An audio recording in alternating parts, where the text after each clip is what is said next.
Good morning, Wizards, and happy Wednesday, April 15th. I hope all Wizards are doing well out there. Couple things I just like to go over before we start the Robert Hodson plots. First of all, I did get some correspondence from parents and students that some of you are able to get on the Dreambox. That's good to hear. Just remember where you want to try to get all students logged in, in the next week or so, and trying a couple activities a week. So please try to get logged in the next week here. See if you can get into Dreambox and get going on that with some of those lessons. Raz Kids on Friday morning, you should see an assignment for Raz Kids in there. I'm going to assign a book for you to read. So you're going to listen to the book, read the book, and then answer the questions. If it's a book you've already read on your own, that's okay. But I am going to assign the questions as our first assignment in Raz Kids. All right.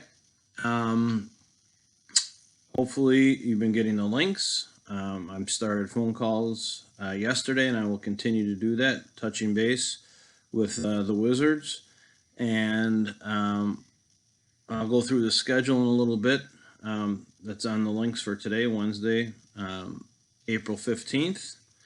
I just wanted to mention about Raz Kids getting going, the assignments, and then trying to get into Dreambox. And then we'll go through the schedule for today. But let's continue with the Robert Hodson plots. If you remember last time we read Robert Hodson plots, the great magician, the wicked magician Petros Zackelman was off to visit his good friend in Cloud Cuckoo Land. That's where we left off. So I'm just going to read a little bit of what we read last time to spur your memory a little bit on what is happening. And then we'll get to the next chapter.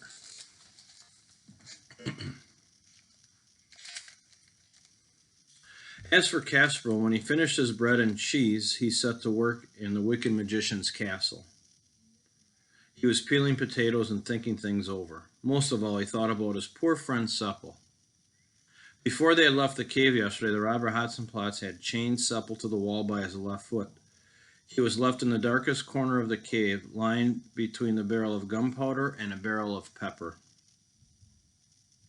Was he still there, chained up, lying on the cold stone floor? Old Hodson plots might at least given him a blanket or a bit of straw, thought Casper. The more Casper thought about it, the more he longed to know what was happening to Supple in the robber's cave. Well, now we're going to find out. Supple in the robber's cave. Poor Supple. Now you can see he's chained up to the wall between the pepper and the gunpowder. For hours on end, Supple lay all alone in the robber's dark cave. Only the chain around his foot kept him from running away, but the chain would not come out of the wall. He shook it and tugged it with all of his might, but it was no good. The chain was firmly fixed to the wall. Toward evening, Hodson plots came striding home again. He tipped his presents from over his shoulder, flung his hat and coat into a corner, and lit a candle. Well, Casper, he said, you've been lounging around here all day. Now it's time for you to do some work. First, Supple had to take off the robber Hodson plots' dirty boots. Then Hodson plots unchained him. Go and light a fire in the fireplace, please. I got myself a fat goose on the way home. I would like to cook it up tonight and make it crisp all over, but make sure you do not burn it. Meanwhile, I'm going to make myself comfortable and put on my nightgown. Supple plucked the goose and roasted it. The smell of the roasting fowl rose to his nostrils as he turned it over the fire. He had eaten nothing since breakfast. He felt quite weak with hunger. Would the robber Hodson plots leave a little bit of the bird for him? He wondered to himself. The robber Hodson plots, however, intended to do no such thing. When the goose was done, he cried, "Supper time!" Then he gobbled up the delicious goose with Supple, while Supple went hungry. There wasn't as much as a bone left for Supple to chew on. That tasted good," said the robber Hodson plots with a hiccup when he had finished. "Now I would like to have a cup of coffee." He went to his cupboard and he took out a coffee mill. What do you think, wizards? Whose coffee mill is it? you're right. It was grandmother's coffee mill. He set to grind the coffee, so Supple had to grind coffee with Hotzenplotz in grandmother's coffee mill. When he turned the handle of the coffee mill, it played Nuts in May. That hurt so bad. It hurt worse than anything else that had happened that unlucky day. "What's the matter with you?" asked the robber Hotzenplotz, as he saw tears coming down Supple's face. "You look so sad, Kasperl. That won't do. Wait a minute, I'll cheer you up." He tore the cap off of Supple's head. Remember, it's Kasperl's cap. "I don't like you in that silly cap. It doesn't suit you. There it goes." He flung the cap into the fire and let it burn. Oh my goodness, and that's his best friend's cap. "Ha ha ha ha ha," said Hotzenplotz. "That makes me laugh. You look silly in that hat anyway." Hotzenplotz roared with laughter again. Supple cried. He was still crying as he finished grinding the coffee while grandmother's coffee mill played Nuts in May. After that, Supple had to clean and polish the robber's boots. Then he was chained up again. Hotzenplotz lay down and blew out the candle. Half the night, Supple couldn't close his eyes. He felt so sad and so homesick. He lay on the cold stone floor in between the barrel of gunpowder and the barrel of pepper, thinking about Kasperl. What would Kasperl say when he had heard that the robber Hotzenplotz had burned his favorite pointed cap? Or would Kasperl ever hear about it at all? "Oh, dear me," sighed Supple. "What a dreadful mess we're in. Me and poor Kasperl." In the end, he did fall asleep. He dreamed of Kasperl and grandmother. They were sitting in grandmother's house having coffee and plum pie. That was their favorite, with whipped cream, of course. Kasperl was wearing his pointed cap, and everything was all right, and everyone was happy. There was no chain around Supple's foot, no robber's cave, and no Hotzenplotz. If only the dream need never come to an end. But it did come to an end. Far too soon for Supple. At 6 o'clock sharp in the morning, the robber Hotzenplotz woke up. He roused Supple. "Get up, lazy bones. It's time to start some work here." There was coffee to grind and wood to chop, a fire to be lit. Then Hotzenplotz devoured his breakfast while Supple had to stand by and watch. He even had to help him sharpen his knives. There they are, sharpening knives on a grinding stone. I think there's 7, if you count them.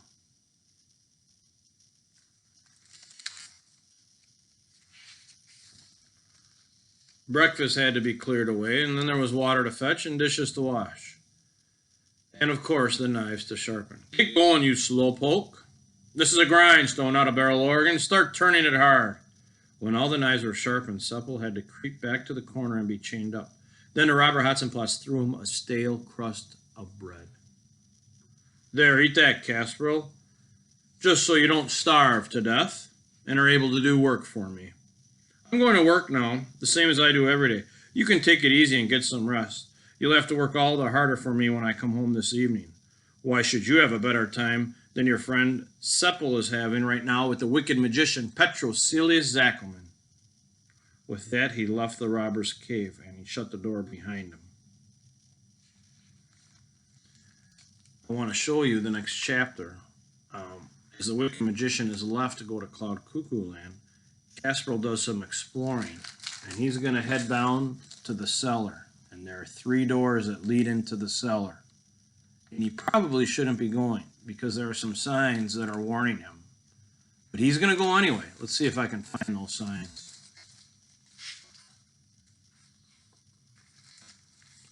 These signs are all on the way down into the wicked magician Petrocilius Zackelman's cellar or basement. I wouldn't be going, wizards. No way. But he's going to. We'll see what happens next time. Okay, wizards, just a quick minute or so here. Let's review your work for today, Wednesday, April 15th. Dreambox, try to get in if you can. Raz Kids, read a book if you want to, but be looking for an assignment on Friday. Then math, logging into Dreambox, and then computer ABC. There's going to be a lesson on coins. Okay, so let's get going on that. In reading, we're talking about playful language, figurative language, descriptive language, and looking for a hidden meaning in phrases. We call those idioms, wizards. Idioms. So look at the slides carefully. Idioms. Idioms are phrases that don't necessarily mean what you would think. Okay, so you have to look for the hidden meaning. Idioms like, it's raining cats and dogs outside. It's not really raining cats and dogs, but it's a very heavy rain. If you pull one's leg, you try to fool them, you kid them, you trick them. You don't actually pull their leg. If they say somebody's burning the midnight oil, they're working late into the night to get something done. We say burning the midnight oil, but they're not actually burning the midnight oil. So idioms are looking for hidden meanings and phrases. Writing, today you're going to be doing opinion letter number 3, retelling part of a story, share your opinion.